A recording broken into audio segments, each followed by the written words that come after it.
Estas personas que me han denunciado, como me acusan de, que así ha salido en la prensa, de erradicar los estereotipos de género, ellos entienden que eso es terapia de conversión. Y esto me parece muy peligroso. Te enfrentas a una multa de entre 60.000 y 120.000 euros, que es increíble, o la inhabilitación para ejercer tu profesión durante un tiempo, ¿no? Me ha tocado a mí, Carola López, como le podía haber tocado a Antonia Pérez. Es que esto hay que tenerlo muy en cuenta, que no es un apoyo a mí, es un apoyo a cualquier mujer crítica con el género y que pretenda abolir el género. Las conocidas como leyes trans, aprobadas en los últimos años en varias comunidades autónomas y la que está en curso a nivel estatal, tienen como elemento clave a proteger la llamada identidad de género o expresión de género. Y contienen cláusulas que prevén sanciones para quienes presuntamente infrinjan alguna de sus disposiciones. Hasta ahora no hemos conocido casos de sanciones en el Estado español, pero recientemente hemos conocido el primero. Se ha producido en la Comunidad Autónoma de Andalucía.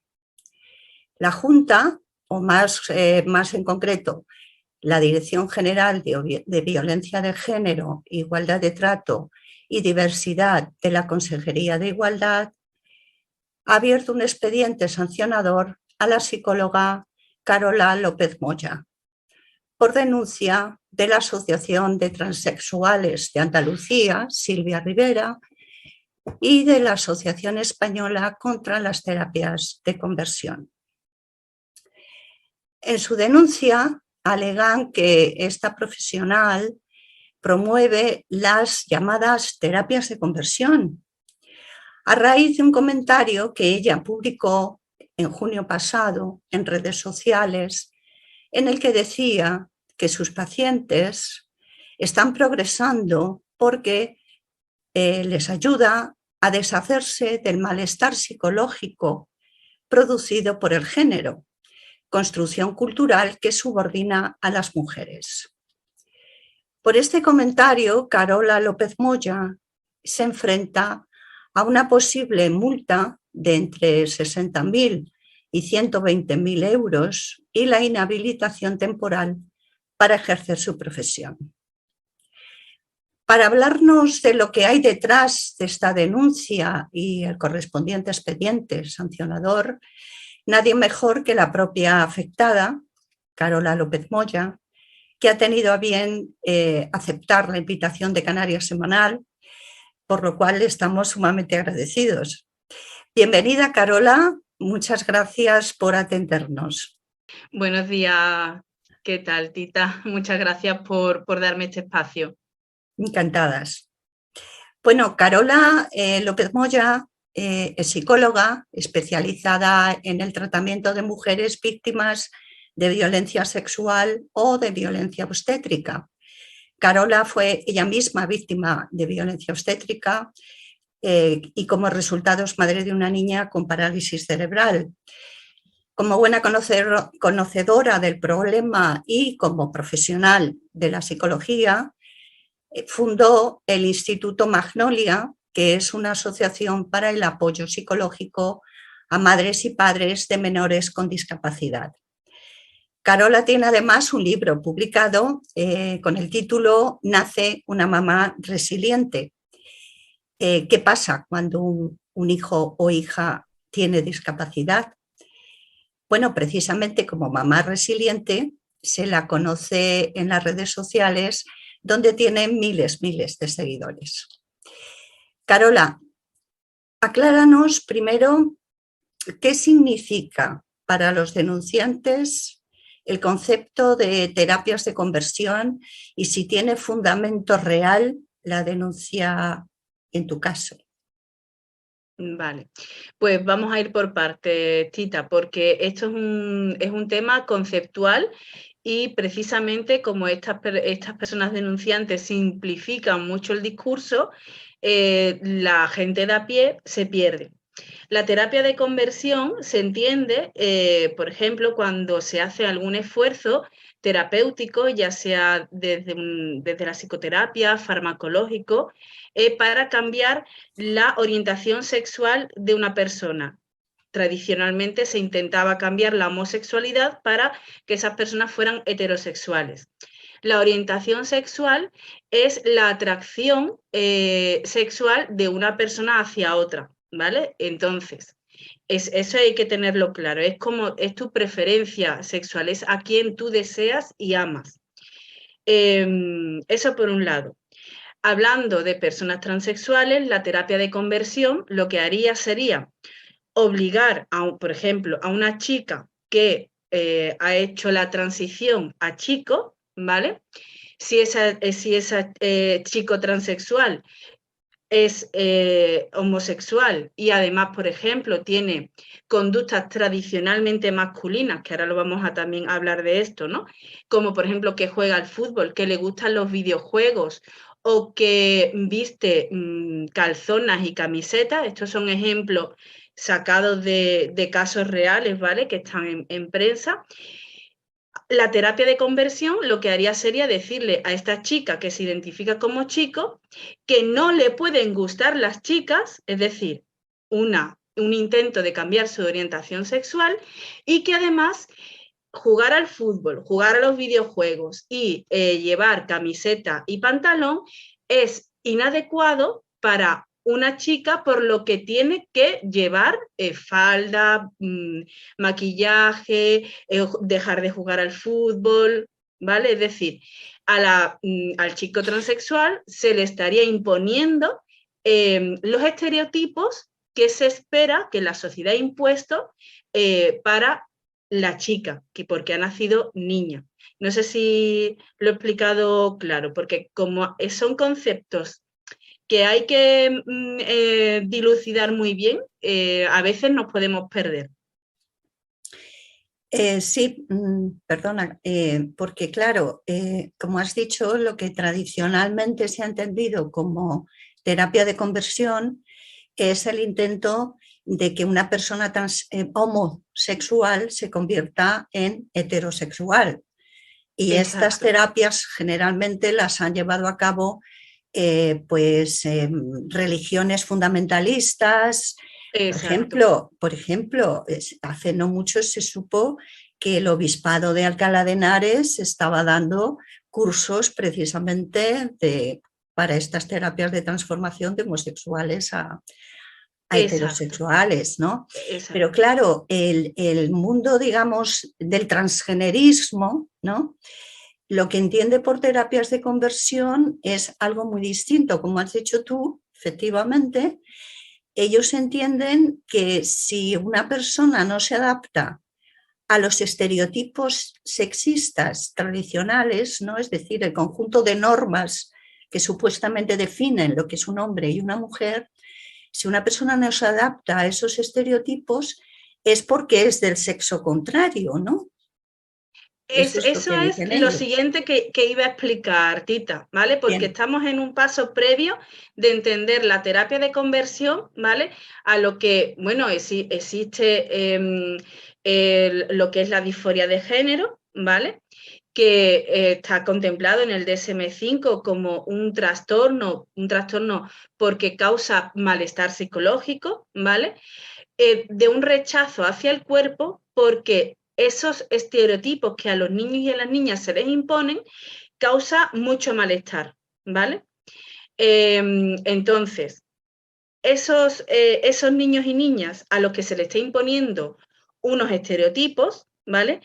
Sienten malestar y entonces en ese trastorno de la disforia de género, una de los tratamientos que se podían ofrecer, ya agotados otros tratamientos, era la terapia afirmativa, ¿vale? Es decir, cuando ya a esa persona aún no supera ese malestar y parecía que había indicadores que si se le ofrecía un tratamiento hormonal y quirúrgico podía aliviarle ese malestar, ¿vale? Entonces, llegado a ese punto, una terapia de conversión implicaría, digamos, obligar a esa persona a digamos, que se ajustara a los estereotipos de género sexistas impuestos a su sexo de nacimiento. Esto que quede claro, ¿vale?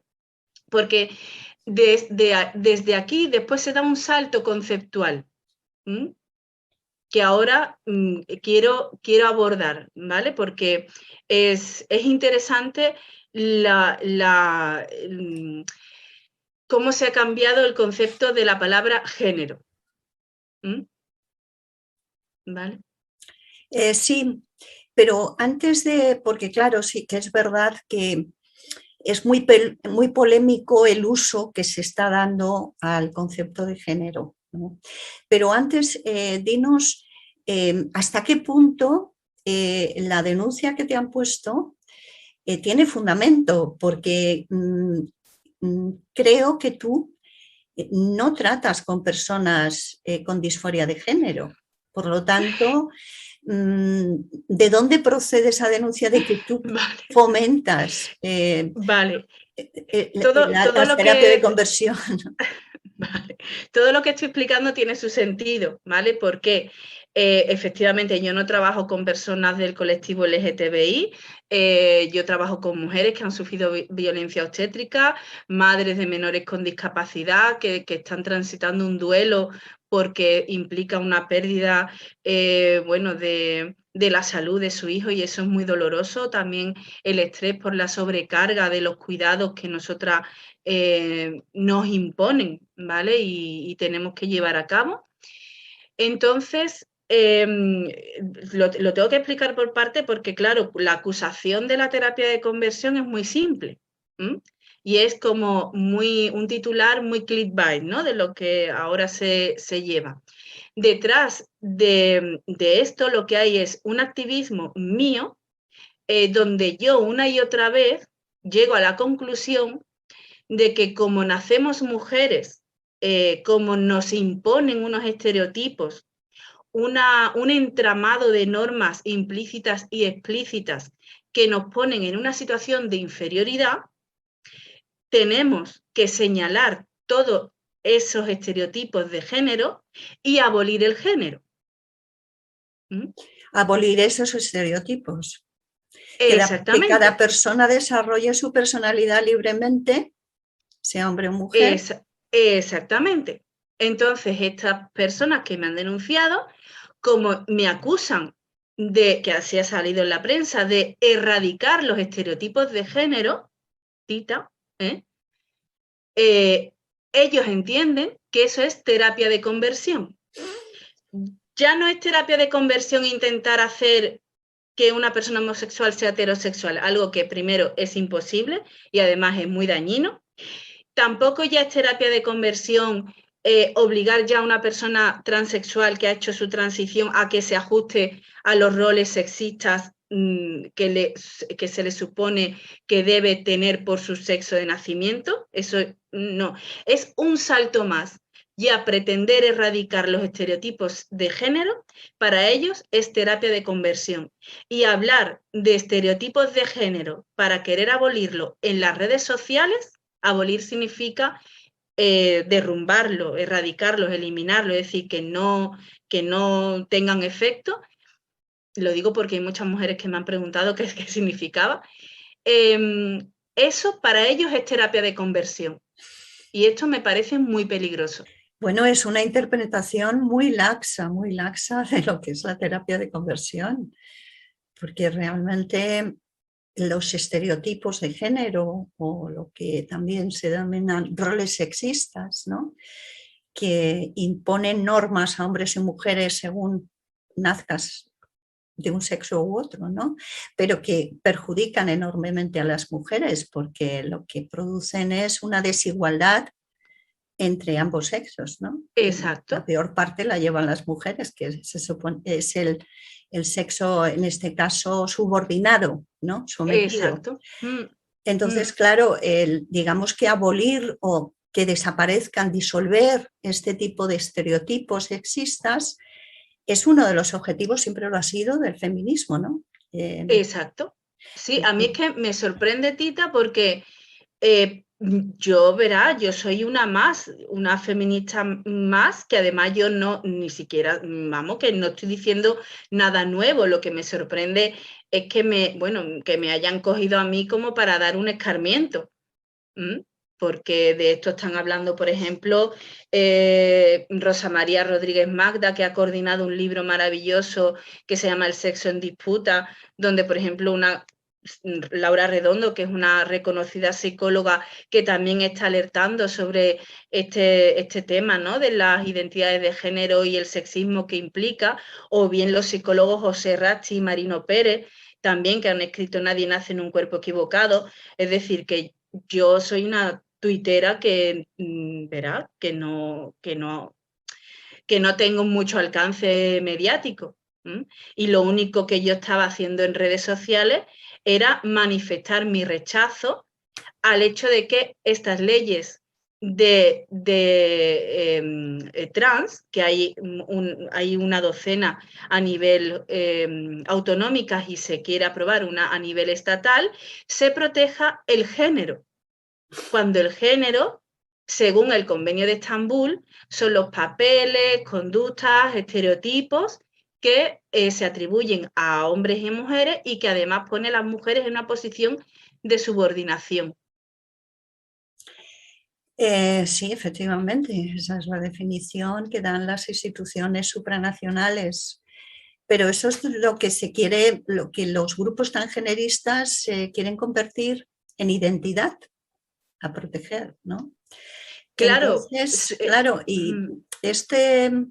pero además es que toda persona o institución que ponga en cuestión, que critique, que intente debatir sobre este concepto tan escurridizo de identidad de género, de alguna manera recibe sanciones. La ley está previendo sanciones, por ejemplo, para los padres de menores de edad que se nieguen a que estos menores pasen por un proceso de hormonación o de cirugía para cambio de sexo. Pueden perder la patria potestad. Luego estamos viendo también casos de personas que se han pronunciado contra esta ideología de la identidad de género y que han sido acosadas en redes sociales, puestas en la picota, digamos.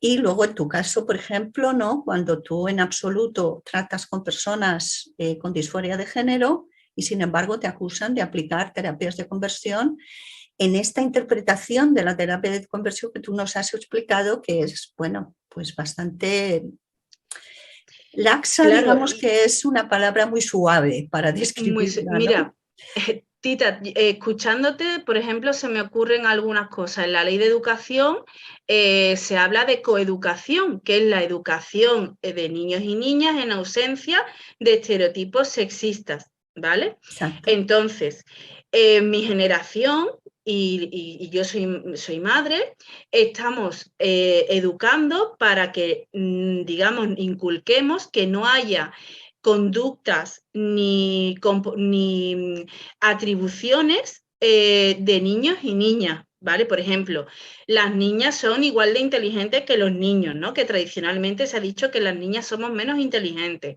o que las niñas no podíamos acceder a estudios de arquitectura, de ingeniería, porque éramos incompetentes, o por ejemplo que los niños no podían jugar con muñecas porque eso era, bueno, una barbaridad, ¿vale? Entonces, ahora cualquier familia que esté aplicando la coeducación, es decir, que a un niño le permitan jugar con muñecas, que las niñas le puedan regalar en su cumpleaños un mecano para que utilice herramientas, por ejemplo, eso. Ahora mismo hay leyes que tienen protocolos que dicen que tendrá que haber una vigilancia para que los niños y las niñas que presenten conductas no apropiadas según su sexo, hay que abrir un protocolo de persona trans.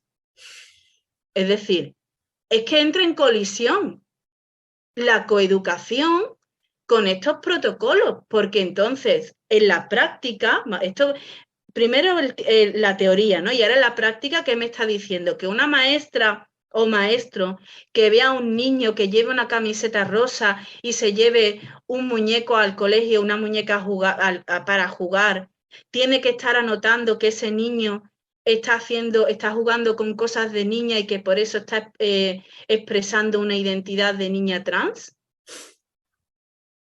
Es que esto lo están contando en prensa algunas familias, que yo recuerdo una concretamente que salió que sospechaba de que su hijo era una niña trans porque resulta que jugaba con una esponja rosa, que le pidió una esponja de baño rosa. El rosa no es ni de niña ni de niño, eso yo creía que estaba ya superado. Hay que poner esto a la práctica, es decir, hay que rebajarlo a la práctica. Claro, claro. A los casos prácticos. Efectivamente, es que luego, por otro lado, la ideología de la identidad de género, que deriva de la teoría queer, ¿no? Y la teoría queer es un producto de las universidades estadounidenses, que no sabemos por qué han adoptado, pues desde instituciones supranacionales como la ONU, descendiendo por todo el entramado institucional hasta los estados, y ahora mismo estamos viendo cómo las televisiones públicas están haciendo publicidad de alguna manera de esta ideología de las identidades de género, ¿no? Para las cuales el sexo biológico, digamos, el sexo con el que nacemos, para esta teoría no existe. Lo llaman sexo asignado al nacer, como si el sexo se asignara, ¿no? Es decir, cuando resulta que hasta antes de nacer ya sabemos el sexo que vamos a tener porque lo muestran las ecografías ahora mismo, ¿no? Pero bueno, hablan de sexo asignado porque según ellos el sexo no es una realidad biológica y no es binario, no es masculino o femenino. Pero luego lo que hacen es naturalizar los estereotipos de género, que son un fenómeno social, a fin de cuentas, no tienen nada que ver con la naturaleza. Y entonces lo que hacen es naturalizar esos estereotipos de género, ¿no? Lo cual supone, desde el punto de vista no solamente del feminismo, sino de cualquier teoría crítica de la sociedad, supone un retroceso. Un retroceso porque implica volver otra vez a reforzar esos estereotipos y bueno, pues de alguna manera retrocedemos en la lucha, porque parecía que habíamos avanzado desde los años 70 para acá, ¿no? En muchos aspectos, en cuanto a la liberación de las mujeres, liberarnos del machismo imperante, y ahora resulta que otra vez volvemos a lo mismo, a reforzar otra vez los estereotipos. Antiguamente, ya sabes, a las niñas que tenían actitudes que se consideraban masculinas, ¿no? Se las llamaban marimachos. A los niños que tenían actitudes que se consideraban femeninas se los llamaba niños afeminados, etcétera, ¿no? Entonces ahora eso sería, un niño afeminado pues sería considerado que es trans, que en realidad pertenece al sexo opuesto, ¿no? Aquí, Tita, hay una cosa que tenemos que definir, que es el concepto de masculinidad y feminidad. Estos son los tipos de socializaciones que, digamos, se impone al niño, al bebé que nace niño y a la bebé que nace niña. Al niño se le impone la masculinidad y a la niña la feminidad. ¿Qué pasa? Que desde el feminismo eso se describió, se le puso la etiqueta género y se describió como una construcción social que además perpetúa la desigualdad y la violencia contra las mujeres. Me has preguntado al principio, ¿por qué se han apuntado todas estas entidades al movimiento queer? Bueno, pues porque este movimiento lo que hace es perpetuar los estereotipos sexistas, luego al final no se sigue, digamos, en el mismo sistema patriarcal que da la prioridad al varón. Es decir, se da la prioridad y la presunción de autoridad todo y su discurso al varón. Se sigue alimentando el mismo sistema. Es una forma de desarticular al feminismo. porque se vacía de contenido es la teoría, los conceptos y la teoría. Entonces la masculinidad y la feminidad han pasado de ser construcciones sociales que se utilizan para fomentar la desigualdad y poner a las mujeres por debajo, ahora se tratan como rasgos de personalidad, como identidad, como una identidad más, como si tú te identificas, bueno, pues aquí en Sevilla pues somos del Betis o somos del Sevilla, pues ahora yo pues soy muy femenina o soy muy masculina. Y ahora eso ya se ha olvidado que la masculinidad y la feminidad es un sistema de opresión para las mujeres. Ahí hay un borrado también de esa parte, ¿no? Como se ha obviado que es un sistema de opresión, sino que parece que era un rasgo de personalidad. ¿Y no crees tú, Carola, que las sanciones como la que a ti te pretenden imponer, que esperemos que no, al final, son una especie de nueva ley mordaza? Quiero decir, porque claro, todas las personas que somos críticas con esta teoría de las identidades de género, de alguna u otra manera nos podrían también acusar de muchas cosas, de hacer terapia de conversión o de, qué sé yo, de delito de odio, etcétera, cuando aquí no se trata en absoluto de atentar contra los derechos de las personas transexuales o transgénero, que como las quieran llamar, porque en realidad aquí no se trata de defender derechos de personas, todas las personas tenemos los mismos derechos, independientemente de la orientación sexual que tengamos, del sexo que seamos, etcétera, o del color de piel o lo que sea. Claro, y de tu personalidad, por supuesto. Exactamente, en el papel todos tenemos los mismos derechos, digamos, ¿no? O sea que aquí en realidad no se trata de defender derechos de personas, se trata de defender una ideología. Una ideología con la que incluso mucha gente transexual no está de acuerdo, porque hay transexuales que también se han pronunciado críticamente sobre esta teoría de la identidad de género, ¿no? Entonces, estas sanciones previstas, de alguna manera, pues se ponen otra vez un atentado contra la libertad de expresión, la libertad de pensamiento, y bueno, y es una forma de control social también, ¿no? Y también de la discusión crítica, Tita. Claro, es decir, el debate. El debate crítico y científico acerca de esto. Claro. Es decir, el poder preguntarse, bueno, ¿me pueden decir ustedes qué es la identidad de género? Efectivamente. ¿Qué es pero en la práctica, ¿qué es la identidad de género? Porque está definido como un sentimiento profundo de ser mujer, niña, o de ser varón o niño o algo así intermedio. Un sentimiento profundo de ser varón o niña. Entonces la siguiente pregunta es, bueno, ¿qué es ser varón o qué es ser mujer? La siguiente pregunta es, ¿hay cosas que definen ser mujer o ser varón más allá de nuestro cuerpo sexuado? ¿No entraría esto en colisión con lo que hemos hablado anteriormente de que ya llevamos al menos 300 años de feminismo donde se ha estudiado que no hay ninguna conducta, ninguna característica cognitiva que se pueda atribuir a los sexos de forma exclusiva?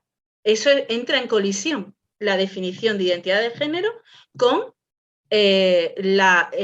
lo que es la demostración científica de que varones y mujeres tenemos las mismas cualidades cognitivas, habilidades, rasgos de personalidad, que la única diferencia es nuestro cuerpo sexuado. Efectivamente, en fin de cuentas somos la misma especie, ¿no? La especie humana. Exacto. Pero bueno, ya para ir concluyendo un poco, es un tema muy, muy complejo y merece horas de debate quizás, ¿no? Debate que a lo mejor cuando se apruebe la ley estatal no podremos tener, porque a lo mejor nos censuran, ¿no? Pero bueno, es característico, ¿no?, que en el caso tuyo de la sanción administrativa que te han incoado, que una de las denunciantes, que es la presidenta de la Asociación contra las Terapias de Conversión, Marc Ambroyer, dijo, leo textualmente con respecto a tu sanción, dijo, no, perdón, no es la presidenta de la asociación que he dicho, es la presidenta de la Asociación de Transexuales de Andalucía. Y dijo, la resolución de la Junta supone la concreción de que las leyes nos protegen. Es un ejemplo para otras comunidades. Hay que celebrarlo. Es un ejemplo.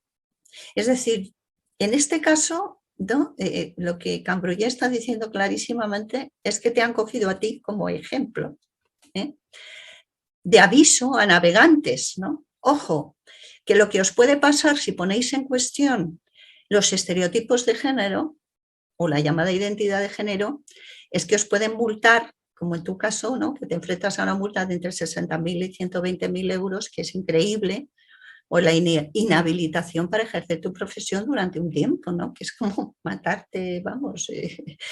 Entonces, es una sanción durísima, ¿no?, simplemente por expresar. No sí. solamente a mí, sino yo tengo una niña con parálisis cerebral severa. Es decir, están jugando con la vida de una niña con discapacidad. Efectivamente, efectivamente. Para que veamos quiénes son estas personas, y las conductas que tienen. Bueno, ya para ir acabando, me gustaría que nos explicaras también qué tipos de apoyos has recibido, de dónde proceden y finalmente cómo podemos ayudarte.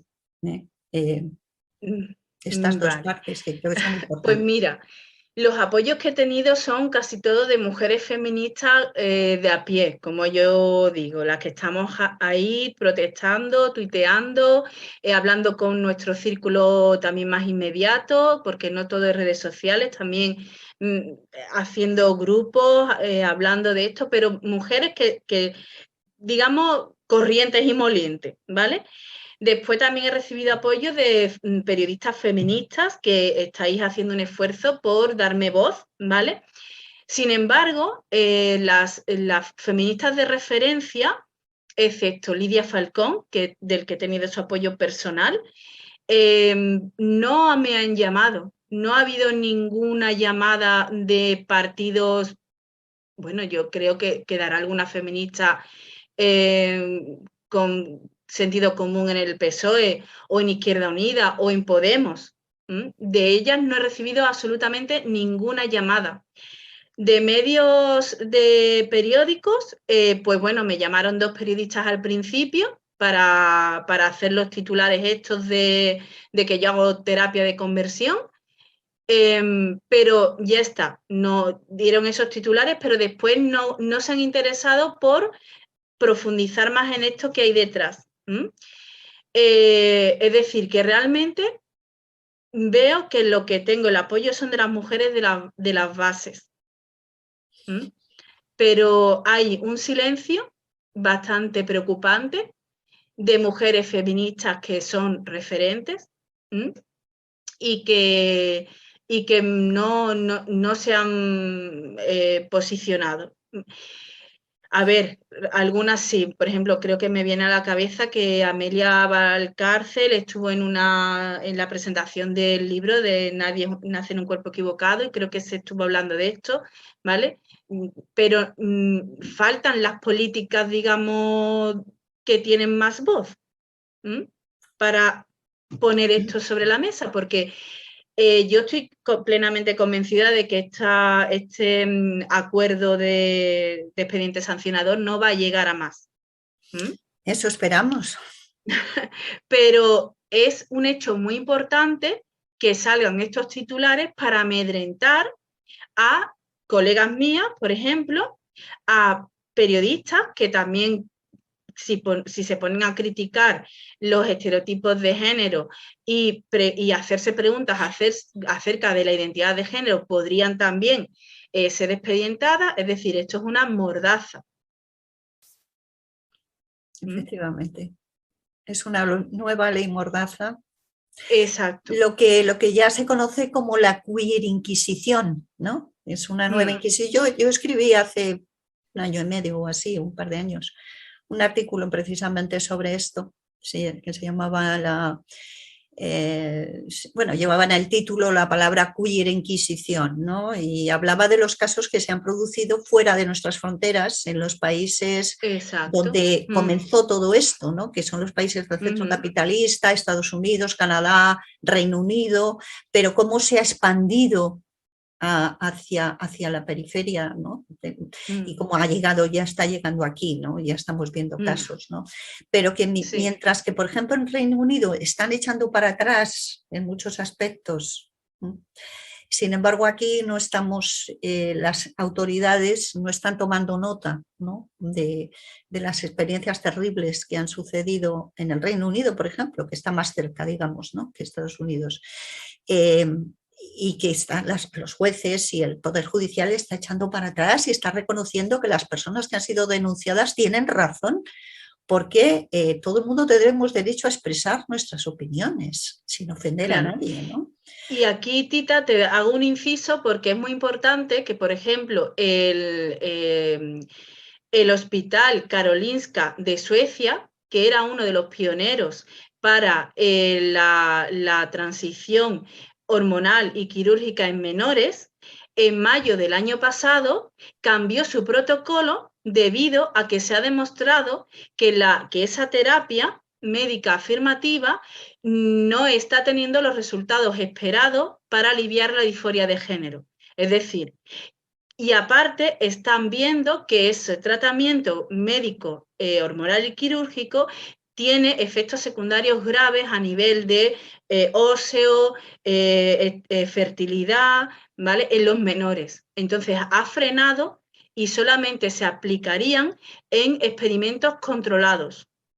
Pero eso fue un cambio en mayo de 2021 en el hospital pionero que trata la identidad de género en Suecia. Sí, y eso la gente lo tiene que saber. Sí, que hay países pioneros que están frenando el tratamiento hormonal y quirúrgico en menores. Sí, efectivamente, porque además incluso hay estudios científicos que demuestran que entre el 80 y el 90% de los menores que expresan disforia de género, cuando pasan la pubertad, se les pasa. Exacto. Esa disforia. Y la mayoría de ellos acaban siendo personas maduras homosexuales, o chicas lesbianas o chicos gays. Como mínimo, según ese estudio, un 40% se declaran homosexuales después de pasar esa crisis de disforia de género. Efectivamente. Mientras que si se les mete por la vía de la hormonación y la cirugía, directamente, bueno, ya no solamente es que se les castre, es decir, que se quedan estériles, ¿no? Para toda la vida, sino que hay también otros efectos secundarios, ¿no? Esto hay estudios científicos ya, lo que pasa que aquí no se publican, pues porque por eso, ¿no? Por esta ley mordaza, ¿no? Que tenemos incipiente aquí, si no lo evitamos. Bueno, pues Carola, dinos cómo podemos ayudarte. Alguien tiene que empezar una campaña de recogida de firmas o algo parecido para que las autoridades se enteren de que esta denuncia no tiene fundamento y de que te apoyamos como persona y como profesional y como madre. Pues mira, yo creo, ahora mismo a nivel legal estoy en manos de una abogada, entonces por esa parte, bueno, estoy en buenas manos, pero a nivel mediático creo que es necesario por ejemplo, que podamos un grupo o una plataforma de profesionales feministas escribir cartas a los colegios oficiales profesionales de psicología, medicina, pediatría, todo este conjunto de profesionales que están implicados, para pedirles una posición en contra de esta tergiversación, ¿vale? Del uso del género como rasgo de personalidad, y que se siga reconociendo que el género es una herramienta para poner en una posición de subordinación a las mujeres. Eso hay que hacerlo. Yo sola no me puedo encargar porque, bueno, tengo una niña con discapacidad que cuidar, pero creo que si nos unimos en una plataforma lo podemos hacer. También movilizar a las políticas que conozcáis. Yo la verdad que no conozco, no soy muy despistada para los nombres, y no tengo contactos, yo no puedo llamar a una política de referencia para ponerle este problema sobre la mesa, porque esto no es una cuestión personal de mí, o sea, me ha tocado a mí, Carola López, como le podía haber tocado a Antonia Pérez. Sí. Es que esto hay que tenerlo muy en cuenta, que no es un apoyo a mí, es un apoyo a cualquier mujer crítica con el género y que pretenda abolir el género. Y Así esto hay que llevarlo a donde sea, no sé dónde llevarlo, no sé, no se me ocurre. También, bueno, pues apelo un poco a la creatividad de las compañeras que me quieran ayudar y poner iniciativas en marcha.